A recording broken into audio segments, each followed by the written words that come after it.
इस खबर के प्रायोजक हैं Lohia Nagar Mount Carmel High School, Gyansthali High School और LMC कम्युनिकेशन।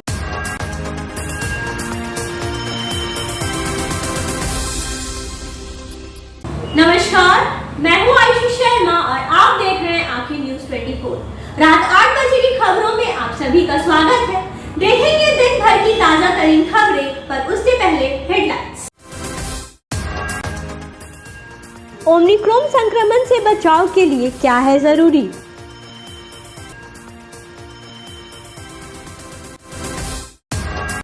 बिहार में अल्पसंख्यकों की बस्तियों पर खर्च होंगे करोड़ों रुपए।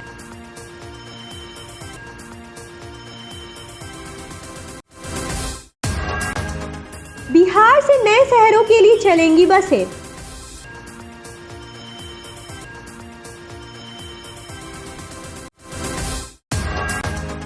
एक यात्री की शिकायत पर निपट गए पटना जंक्शन पर तैनात 5 टीटी।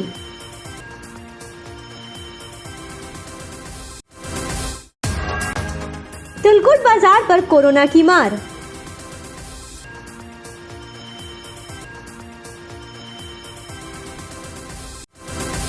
अब खबरें विस्तार से।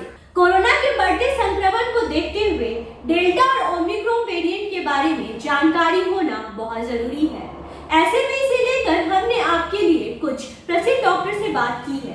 देखते हैं ये खास रिपोर्ट। कोरोना का डेल्टा वेरिएंट संक्रमित के ड्रॉपलेट्स के द्वारा नाक गले से होते हुए यह फेफड़ों में पहुंचता है और अपनी संख्या बढ़कर उसे क्षतिग्रस्त कर देता है। अब नया ओमिक्रॉन वेरिएंट ड्रॉपलेट्स के बजाय सांसों से फैल रहा है। ओमिक्रॉन अपने जैसे वायरस बनाने का काम निचले यानी फेफड़े के बजाय ऊपरी रेस्पिरेटरी ट्रैक में करता है। इससे यह अधिक लोगों को बीमार कर रहा है, लेकिन डेल्टा वेरिएंट की तरह गंभीर लक्षण कम लोगों में उभरते हैं। ऊपरी रेस्पिरेटरी ट्रैक में संक्रमण के अधिक समय तक रहने से इसकी शुरुआती लक्षण में गले में जलन या खराश होती है। इसके बाद जुकाम, सिर दर्द, बदन दर्द और फिर ठंड के साथ बुखार आता है। राजकीय आयुर्वेदिक कॉलेज के प्राचार्य डॉक्टर संपूर्णानंद तिवारी और वैद्य डॉक्टर सुशील कुमार झा के अनुसार यदि गले में खराश होते ही आहार विहार में जरूरी बदलाव कर डॉक्टर के परामर्श पर दवाएं शुरू कर दी जाएं तो संक्रमण को शुरुआती दौर में ही रोका जा सकता है। गले में खराश होते ही ठंडा पानी पीना तुरंत बंद कर दें। इसकी जगह पर्याप्त मात्रा में गुनगुना या गर्म पानी पिए। पानी घूट घूट करके चाय की तरह पिएं ताकि इससे गले की वायरस को वहीं साफ किया जा सके। यदि अधिक गर्म पानी पीने से खांसी होने लगे या गले में सूखापन महसूस हो तो पानी में थोड़ी चीनी या भूरा मिलाकर सेवन करें, लेकिन गर्म पानी जरूर पिएं। दूध पसंद नहीं भी हो तो रात में सोने से पहले गुनगुना हल्दी युक्त दूध जरूर पिएं। रात का खाना 8 बजे से पहले खाएं और इसके 2 घंटे बाद हल्दी वाला दूध पीना ज़्यादा फायदेमंद है। खाने से खट्टी और अधिक मसालेदार चीज़ें हटा दें, लेकिन टमाटर, संतरा और नींबू का सेवन करते रहें। इनसे शरीर को लाइकोपिन और साइट्रिक एसिड जैसे ज़रूरी तत्व मिलते हैं जिनसे रोग प्रतिरोधक क्षमता बढ़ती है। खाने में पालक का सेवन जरूर करें। दोपहर में मूली, शलजम, टमाटर, गाजर, ब्रोकली सब्जियों का सलाद जरूर खाएं। दोपहर में कोई एक मौसमी फल जरूर लें। हर दिन खाने नाश्ते में गुड़, गज्जक, तिल, मूंगफली, ड्राई फ्रूट्स शामिल करें। इससे शरीर गर्म रहेगा और रोग प्रतिरोधक क्षमता बढ़ेगी। चाय में तुलसी की पत्तियों का उपयोग करें। इसमें 1 लौंग और कुछ दाने काली चीनी और अदरक या सोंठ मिलाकर लें। सब्जियों को बनाते समय अदरक और लहसुन ज़रूर मिलाएं। इससे भी वायरस को साफ करने में मदद मिलती है। इसके अलावा डॉक्टर की सलाह पर vitamin C, vitamin D, zinc tablet और अन्य पूरक विटामिन, मिनरल आदि का सेवन कर सकते हैं। इससे वायरस से जल्द छुटकारा में मदद मिलती है। ब्यूरो रिपोर्ट, आंखें न्यूज़ 24।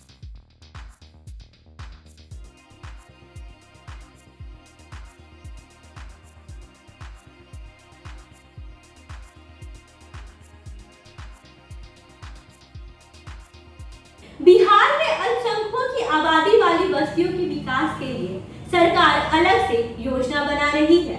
मुख्यमंत्री नीतीश कुमार के निर्देश पे अल्पसंख्यक कल्याण विभाग ने बस्तियों के विकास के लिए 272 करोड़ 42 लाख रुपए की कार्य योजना की स्वीकृति दी है।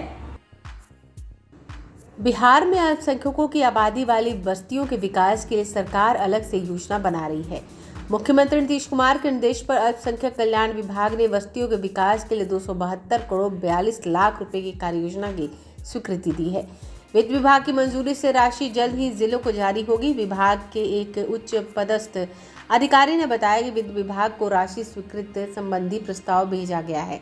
प्रस्ताव पर मंजूरी मिलने के बाद विभिन्न विकास योजनाओं के क्रियान्वयन कार्य आरंभ किया जाएगा। अल्पसंख्यक बहुल बस्तियों के युवाओं के लिए कौशल विकास केंद्र, औद्योगिक प्रशिक्षण संस्थान, मिनी स्पोर्ट्स कॉम्प्लेक्स का निर्माण होगा। इसके अतिरिक्त मुसाफिर खाना, विवाह भवन, व्यवसायिक भवन, दुकान और मार्केट कॉम्प्लेक्स आदि का भी निर्माण होगा। इसके लिए जिलों से अल्पसंख्यक बहुल क्षेत्रों में जमीन की उपलब्धता की रिपोर्ट जिलाधिकारियों से मांगी गई है। अल्पसंख्यक बहुल बस्तियों में सोलर एनर्जी सिस्टम लगाने का भी प्रस्ताव भी है। वक्फ बोर्ड की जहां भूमि खाली है उस पर बहुउद्देशीय भवन के निर्माण की योजना तैयार की गई है। ऐसे भवन में वक्फ बोर्ड का कार्यालय, पुस्तकालय, ऑडिटोरियम और कोचिंग सेंटर आदि की व्यवस्था होगी। दुकान और मार्केट कॉम्प्लेक्स आदि का निर्माण भी होगा। सभी जिलों से अल्पसंख्यक बहुल क्षेत्रों के विकास कार्य संबंधी प्रस्ताव भी मांगे गए हैं। अल्पसंख्यक युवाओं को प्रशिक्षण और रोजगार आदि संबंधी प्रस्ताव देने को कहा गया है। प्रस्ताव के आधार पर कई योजनाओं को मूर्त रूप दिया जाएगा। राज्य में अल्पसंख्यकों के कल्याण के लिए सरकार ने अलग से विभाग बनाया है। यह विभाग कई तरह की योजनाएं संचालित करता है, साथ ही संबंधित तबके से जुड़े मसलों पर जागरूकता के लिए काम करता है। ब्यूरो रिपोर्ट, आंखें न्यूज़ 24। परिवहन विभाग ने बिहार की जनता को एक नई सौगात दी है। बिहार से उत्तर प्रदेश के गाजीपुर, भदोही, लखनऊ, गोरखपुर, वाराणसी, सारनाथ, नोएडा, देवरिया, रामनगर व बलिया के लिए विशेष बसों का परिचालन करेगा। इसकी तैयारियां अंतिम चरण में है। साथ ही ओडिशा और पश्चिम बंगाल के कई शहरों के लिए बस चलाए जाने की योजना है। परिवहन विभाग बिहार से उत्तर प्रदेश की गाजीपुर, भदोही, लखनऊ, गोरखपुर, वाराणसी, सारनाथ, नोएडा, देवरिया, रामनगर और बलिया के लिए विशेष बसों का परिचालन करेगा। इसकी तैयारियां अंतिम चरण में है। साथ ही ओडिशा और पश्चिम बंगाल के कई शहरों के लिए बस चलाए जाने की योजना है। पूर्व में परमिट के लिए आवेदन भी मांगा गया था। बताया गया है कि उत्तर प्रदेश और ओडिशा के विभिन्न शहरों के लिए बसों का रूट तय कर दिया गया है। परिवहन विभाग की ओर से पूर्व में परमिट के लिए आवेदन भी मांगा गया था। इसका बहुत अच्छा रिस्पांस नहीं आया था।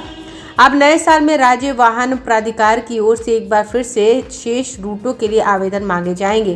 प्राधिकार की ओर से पटना के अलावा आरा, बक्सर, सासाराम, भभुआ, डेहरी, बिहारशरीफ, जहानाबाद, गया, औरंगाबाद, नवादा, मुंगेर, सिवान, मुजफ्फरपुर, मोतिहारी, मधुबनी, रांची, देवघर, गुमला, टाटा, बोकारो, धनबाद, हजारीबाग के लिए परमिट निर्गत किया जाएगा। अधिकारियों का कहना है कि कोरोना संक्रमण जोर नहीं पकड़ता तो अगले माह से कई शहरों के लिए बसों का परिचालन शुरू हो जाता। ब्यूरो रिपोर्ट, आंखें न्यूज़ 24।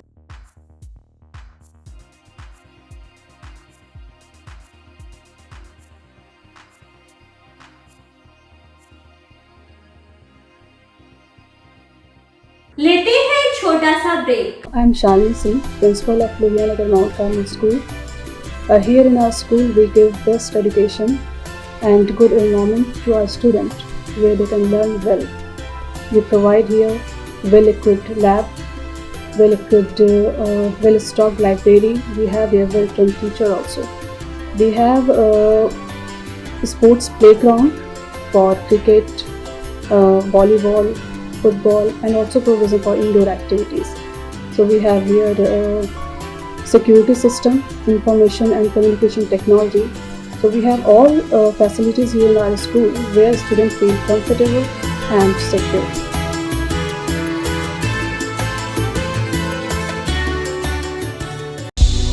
क्या आप पत्रकारिता के क्षेत्र में अपना कैरियर बनाना चाहते हैं?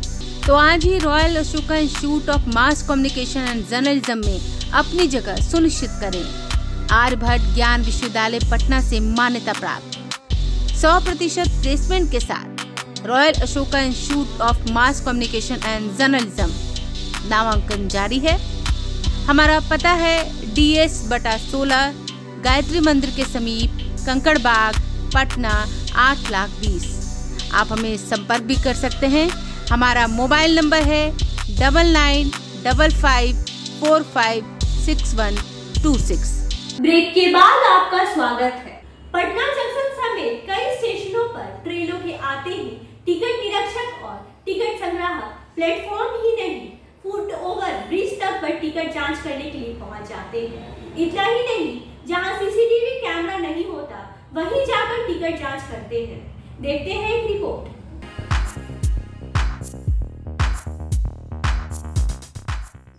पटना जंक्शन समेत अन्य प्रमुख स्टेशनों पर ट्रेनों के आते ही टिकट निरीक्षक अथवा टिकट संग्राहक प्लेटफॉर्म ही नहीं फुटओवर ब्रिज तक पर टिकट जांच करने पहुंच जाते हैं। इतना ही नहीं, जहां सीसीटीवी कैमरा नहीं होता है वहीं जाकर टिकट जांच करते हैं। इस दौरान इनके द्वारा यात्रियों से जबरन वसूली की जाती है। ऐसा ही एक मामला मंगलवार को मंडल रेल प्रबंधक प्रभात कुमार के संज्ञान में आया। यात्री द्वारा शिकायत किए जाने पर जांच कराई गई तो सही पाया गया। इसके बाद 5 टीटीई को निलंबित कर दिया गया। जानकारी के मुताबिक मंगलवार की शाम को पटना जंक्शन पर यात्रियों की भीड़ लगी थी। फुटओवर ब्रिज पर भीड़ के होने के बावजूद 5 टीटीई टिकट जांच कर रहे थे। इस बीच किसी यात्री से टिकट को लेकर तू-तू मैं-मैं में होने लगी। उक्त यात्री ने टिकट निरीक्षकों पर मारपीट करने का आरोप लगाते हुए इसकी शिकायत मंडल रेल प्रबंधक से कर दी। मंडल रेल प्रबंधक के निर्देश पर वरीय मंडल वाणिज्य अधिकारी आधार राज ने घटना की जांच कर 5 टीटीई को दोषी पाते हुए निलंबित कर दिया। इस संबंध में बुधवार को आदेश जारी कर दिया गया है। हालांकि आरोपित टिकट निरीक्षकों ने अपने ऊपर लगे आरोपों को निराधार बताया। वहीं यात्री की शिकायत पर जांच कराई गई तो मामला सही पाया गया है। 5 टीटीई को तत्काल प्रभाव से निलंबित कर दिया गया। बता दें कि ऐसी शिकायतें पटना जंक्शन से ट्रेन पकड़ने को जाने वाले दूसरे शहरों से आने वाले यात्री पहले भी कर चुके हैं। ट्रेनों के स्टेशन पर पहुंचते ही प्लेटफॉर्म के साथ ही फुटओवर ब्रिज तक टिकट जांच करने टीटीई पहुंच जाते हैं। बड़ी बात यह है कि जहां सीसीटीवी कैमरे नहीं लगे होते हैं वहीं अधिक सक्रियता दिखाई जाती है। इससे यात्रियों को काफी परेशानी का सामना करना पड़ता है। ब्यूरो रिपोर्ट, आंखें न्यूज़ 24।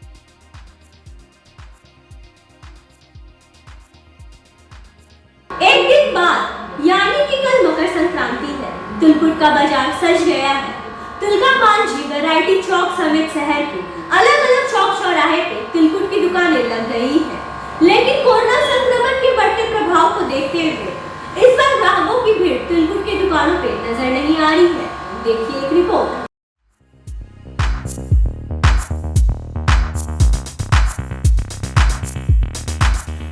एक दिन बाद मकर संक्रांति है, इसके साथ ही तिलकुट का बाजार सज गया है।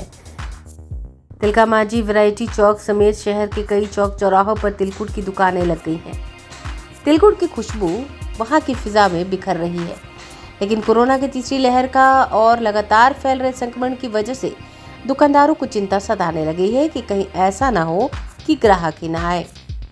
कारण यह है कि पिछली बार इस समय तिलकुट की दुकानों में ग्राहकों की भीड़ लगी रहती थी, लेकिन इस बार कोरोना के कारण कई तरह की गतिविधियों पर लगाए गए प्रतिबंध से लोग घर से निकलने से परहेज कर रहे हैं।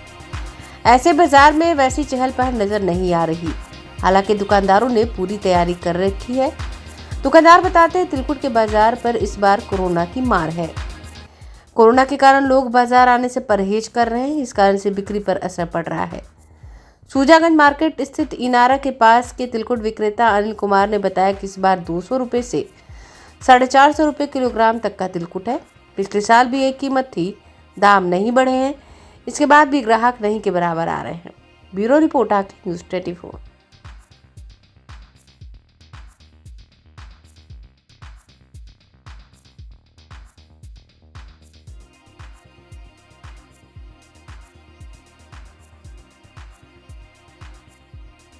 चलते चलते एक नजर फिर से सुर्खियों पर। ओमिक्रॉन संक्रमण से बचाव के लिए क्या है जरूरी?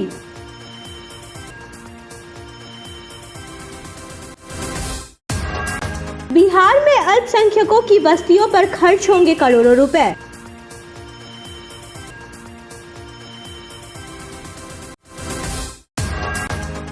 बिहार से नए शहरों के लिए चलेंगी बसें।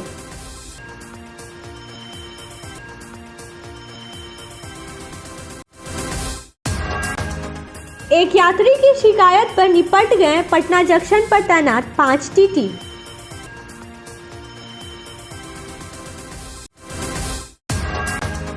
तिलकुट बाजार पर कोरोना की मार।